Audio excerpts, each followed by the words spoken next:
हुसेन दलवाई, काँग्रेसचे माजी खासदार आणि काँग्रेसचे ज्येष्ठ नेते. दलवाईजी, आपणही मोठा काळ संसदेमध्ये आपणही काळ बघितलेला आहे, त्याशिवाय आपण दिल्लीतलं राजकारण मोठा काळ बघितलेला आहे आणि आपले पंतप्रधान मनमोहन सिंग, माजी पंतप्रधान मनमोहन सिंग यांच्याबरोबर अतिशय सलोख्याचे संबंध होते. काय भावना दाटून येतात मनात जेव्हा काल पहिल्यांदा ही बातमी तुम्हाला कळली? अतिशय दुःखद अशी ही बातमी रात्री आम्ही ऐकली आणि फार वाईट वाटलं. असं आहे, अत्यंत कमालीचे उच्च दर्जाचे असे पांडित्य असलेले ते होते, हो, परंतु इतके रुजू स्वभावाचे होते. सर्वसामान्यांच्या बद्दल कमालीची आस्था त्यांना असायची आणि मुख्य म्हणजे सर्वांशी अतिशय चांगल्या रीतीने बोलायचे. मी अनेक वेळा त्यांना भेटलो, अल्पसंख्याकांच्या प्रश्नावर चर्चा केली. त्यांना अल्पसंख्याकांच्या प्रश्नांच्या संबंधामध्ये फार हे होतं, संवेदना होती त्यांची. आणि एकंदरच लक्षात घ्या, महाराष्ट्रामध्ये दुष्काळग्रस्त आणि अतिशय पेचात असलेल्या शेतकऱ्यांच्या मागण्यांसाठी ते दोनदा आले. एकदा आले, त्यांनी सर्व परिस्थिती पाहिली आणि स्कीम जाहीर केली, आणि पुन्हा आले, ती किती प्रमाणामध्ये त्याचं अंमलबजावणी होते हे पाहिलं. या तऱ्हेचं त्यांनी अनेक गोष्टी केल्या. मुख्य म्हणजे पक्ष, काँग्रेस पक्ष आणि प्रधानमंत्री यांचं जे नातं, हो, कधीही त्यांनी ते नातं असं ओढाताण झाली नाही त्या नात्यामध्ये. सोनियाजी आणि ते एकत्र बसून असे निर्णय घ्यायचे. माहितीचा अधिकार आणि मुख्य म्हणजे रोजगार हमी योजना, ह्या दोन गोष्टीच्या अनुषंगाने केवढे त्यांनी हे निर्णय घेताना किती त्यांना त्रास झाला असेल लक्षात घ्या. त्यांच्या मंत्रिमंडळामध्ये दिग्गज लोक होते. पवार साहेब होते, अर्जुन सिंग साहेब होते, मुखर्जी साहेब होते, बडे बडे नेते असून होते, लालू प्रसाद जी होते. असे असून सुद्धा त्या सगळ्यांच्या विचाराने ते निर्णय घ्यायचे. एकतर्फी आदेश कधी त्यांनी दिला नाही. एकतर त्यांची मोठ्या प्रमाणात त्यांना सगळी माहिती असायची, प्रशासनाची चांगली माहिती असायची, आणि ते ज्या पद्धतीने निर्णय घ्यायचे आणि लोकांचं ऐकायचे, ते ऐकून त्या संबंधामध्ये काय करता येईल याचा विचार करून ते निर्णय घ्यायचे. ही प्रथा आता बंद पडत चाललेली आहे आणि मला त्याचं फार वाईट वाटतं. मुख्य म्हणजे प्रधानमंत्री हा कसा सालस विचाराचा, अगदी सामान्य माणसाला घेऊन जाणारा असा असला पाहिजे, सामान्यांच्या बाजूने विचार करणारा असला पाहिजे, सर्व समाजाला घेण्याची त्यांची वृत्ती असली पाहिजे. एक लक्षात घ्या, त्यांच्या मनामध्ये कटू भावना कधीच नव्हती. दिल्लीमध्ये या शिखांच्या विरोधी दंगली झाल्या, त्या संबंधामध्ये त्यांनी कटू भावना कधी ठेवली नाही. उलट त्यांना न्याय देण्याच्या दृष्टीने त्यांनी प्रयत्न केला. सोनियाजींनी त्यांना सतत साथ दिली, हे आपण लक्षात गेलं. मतभेदाचे मुद्दे आलेच नसतील असे नाही. राजकारणाच्या संबंधा म्हणाल तर त्यांना राजकारण अतिशय चांगल्या रीतीने कळायचं, पण त्याला रिॲक्ट कसं व्हायचं हे त्यांच्याकडून शिकलं पाहिजे. त्यांनी स्वतःच मी म्हणून काही केलं नाही. त्यांनी आज त्यांच्याबद्दलचा जो आदर आहे त्याचं कारण असं, ते स्वतःबद्दल फार कमी बोलायचे. एकतर मितभाषीच होते. स्वतःबद्दल काही न बोलताना प्रत्यक्ष कृती कशी करायची हे त्यांच्याकडून शिकणं अतिशय महत्वाचं होतं. आणि आमच्यासारख्या कार्यकर्त्यांना एक मोठा आधार असा त्यांचा वाटायचा. कुणी जाऊन त्यांना भेटू शकायचं. तो आधार आज तुटलाय असं मला स्वतःला वाटतं. दलवाईजी, एक मागणी आता समोर येते आहे, समाज माध्यमांमध्ये सुद्धा पाहायला मिळते. काही नेते मंडळी सुद्धा म्हणतात की त्यांना भारतरत्न आता प्रदान करायला हवा. भारतातल्या विकासाच्या योगदानासाठी, एक स्टेट्समन होते, राजकारणातील योगदानासाठी, प्रशासक आणि किती महत्त्वाच्या योजना सुद्धा त्यांनी आणल्या होत्या. या भावनेबद्दल आपलं काय मत आहे? प्रश्नच नाही. त्यांना असं, ते भारतीय रत्नच होते. असं आहे, परदेशात शिकलेले होते, त्या युनिव्हर्सिटीमध्ये सुद्धा त्यांचं कौतुक आहे. त्यांच्या नावाने शिष्यवृत्ती दिली जाते. इंग्लंडमध्ये त्यांच्याविषयी अतिशय चांगलं बोललं जातं. असं आहे, आंतरराष्ट्रीय राजकारणाची, आंतरराष्ट्रीय परिस्थितीची अतिशय जाण, आणि मुख्य म्हणजे या संबंध भारतीय अर्थव्यवस्था एका विशिष्ट परिस्थितीमध्ये अडकलेली असताना सहजगत्या त्यांनी जी ज्या तऱ्हेने बाहेर काढली आणि त्यावेळेला त्यांनी नव्या भारताचं स्वप्न पाहिलेलं होतं. हे लक्षात घेऊन भारतरत्न हे खरं म्हणजे त्यांच्या दृष्टीने लहान ही आहे, परंतु ती त्यांना दिली गेली पाहिजे असं मला प्रामाणिकपणाने वाटतं. दलवाईजी, मी मगाशी सुद्धा आपल्यासोबत भालचंद्र मुणगेकर होते, त्याच्या आधी विलास मुत्तेमार होते, त्यांना सुद्धा काही प्रश्न विचारले. राजकारणाबद्दल बोलताना एक मात्र जाणवतं की 2004 ते 2014 10 वर्ष पंतप्रधान पद मिळणं हे खरं तर केवढा मोठा बहुमान आहे, केवढ्या मोठ्या योजना आणल्या गेल्या. मात्र राजकारणाच्या आघाडीवर त्यांना स्वपक्षांकडनं आणि विरोधकांकडनं तर अगदी प्रखरपणे, पण स्वपक्षांमध्ये सुद्धा साथ मिळाली नाही का? राजकारणी म्हणून डॉक्टर मनमोहन सिंग यांना तुलनेनं ते कमी पडले का? म्हणजे त्यांच्यातला जो स्कॉलर होता, जो ॲडमिनिस्ट्रेटर प्रशासक होता, तो झळाळून निघाला, पण राजकारणी मात्र जरा या अशा कठोर, कर्मकठोर आणि क्रूर राजकीय जगामध्ये कमी पडले थोडे. असं मी म्हणणार नाही. त्यांची एक राजकारणाकडे पाहण्याची, राजकारण करण्याची जी शैली होती तीच मुळे अशी नेमस्त अशी शैली होती. बरं. त्याच्यावर फार काही बोलण्याच्या ऐवजी थोडक्यात ते सांगायचे आणि ते त्याची दिशा नेमकी काय त्या दिशेनं ते हे घ्यायचे, निर्णय घ्यायचे.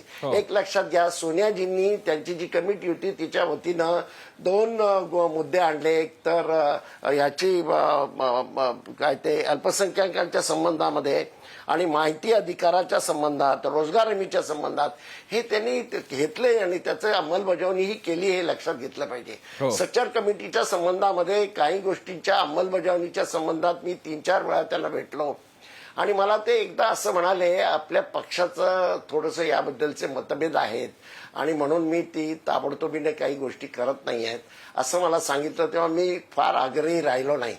पण असं राजकारण जाणून घेतल्यामुळेच ते 10 वर्ष टिकले ना. 10 वर्ष इतक्या दिग्गज लोकांना घेऊन ते राजकारण करतच होते ना. असं आहे, पंतप्रधान पद हे राजकारण न जाणणाऱ्या माणसाचं असूच शकत नाही. त्यांना त्याची जाण चांगली होती आणि म्हणून ते 10 वर्ष टिकले, हे आपण लक्षात घेतलं पाहिजे. दलवाईजी, शेवटच्या वर्षांमध्ये म्हणजे 2009 ते 2014 याच्यामधलं 12, 13, 14 हे अतिशय वादळी वर्ष होती. मोठमोठे आरोप होत होते, 2G स्कॅम, त्याच्यानंतर कोळ घोटाळा आणि आणखी अनेक गोष्टी सगळ्या समोर आल्या होत्या. अण्णा हजारेंचं प्रचंड मोठं आंदोलन झालं होतं. या काळामध्ये कधी तुम्हाला मनमोहन सिंग यांच्याशी काही संपर्क साधता आला का? त्यांची मनस्थिती कशी होती? इतका प्रचंड, म्हणजे अगदी असंही म्हटलं गेलं की आंघोळ करताना छत्री घेऊन आंघोळ करतात या शब्दात संसदेमध्ये बोलण्यात आलं. मग अगदी अडवाणींसारख्या ज्येष्ठ नेता जो साधारण मृदू भाषेसाठी प्रसिद्ध आहेत, ते सुद्धा मौन मोहन वगैरे किंवा दुर्बल नेता, दुर्बल सरदार वगैरे शब्द वापरले. या सगळ्याला मनमोहन सिंग कसा प्रतिसाद देत होते? ते दुर्बल होते हे मी मान्य करायला तयार नाही. असं आहे, राजकारणामध्ये बकवास करणं, अति बोलणं आणि समाजामध्ये वितुष्ट निर्माण करणं हे त्यांच्या स्वभावातच नव्हतं. एक मी तुम्हाला इन्सिडेंट सांगेन.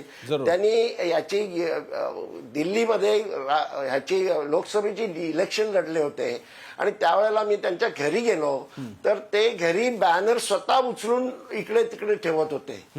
इतका स्वभावाने इतका मृदू माणूस, संवेदनशील माणूस, आणि त्यांनी जे राजकारण असं यशस्वी राजकारणी असल्याशिवाय 10 वर्ष ते टिकले नाही.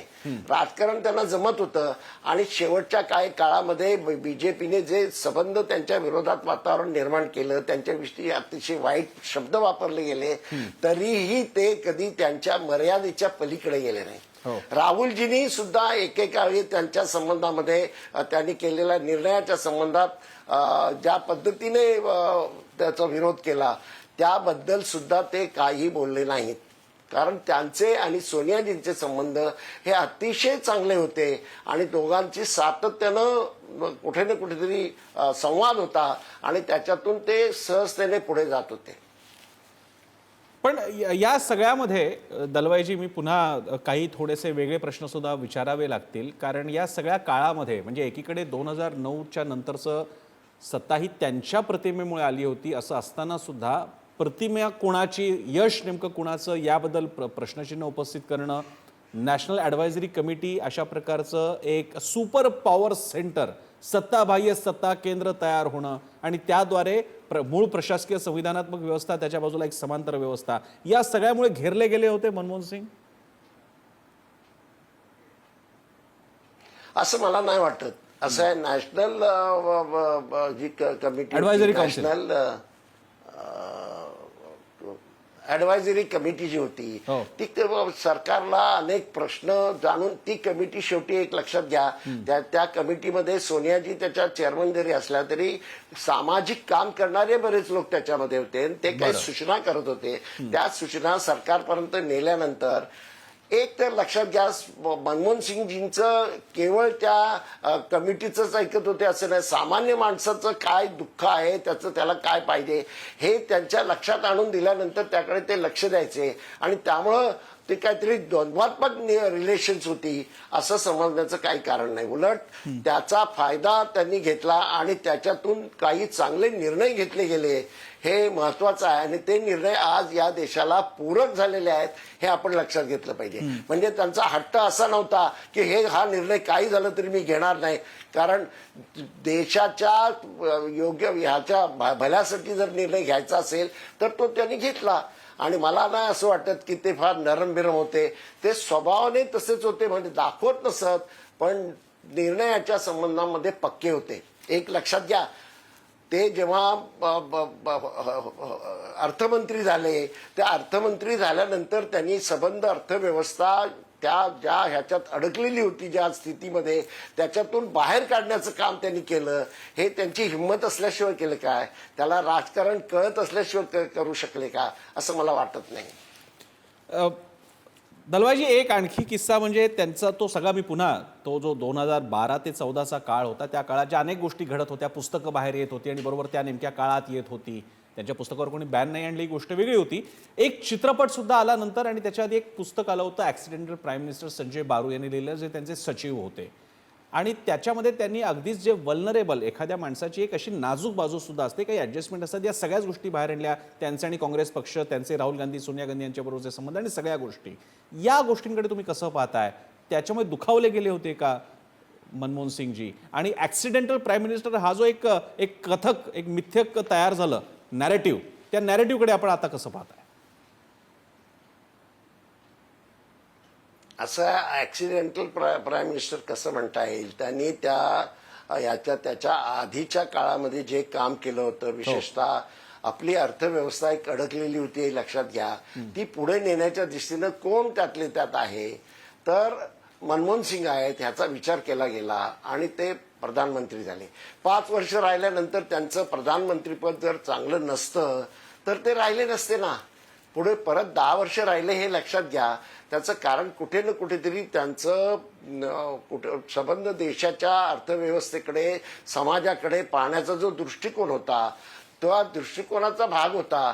ह्या समाज कसा आहे, तो एकत्र कसा राहिला पाहिजे समाजातल्या. मी तुम्हाला आधी बोललो तेच परत बोलेन. महाराष्ट्रामध्ये 2दा शेतकऱ्यांच्या प्रश्नासाठी प्रधानमंत्री येतात, एकदा स्कीम देतात सगळं ऐकून आणि त्यानंतर त्याचं इम्प्लिमेंटेशन नीट होतं की नाही पाहण्यासाठी येतात. हा केवढा मोठा भाग आहे. हा समाजाच्या बद्दलची त्यांची जी संवेदना होती त्याचा तो भाग होता.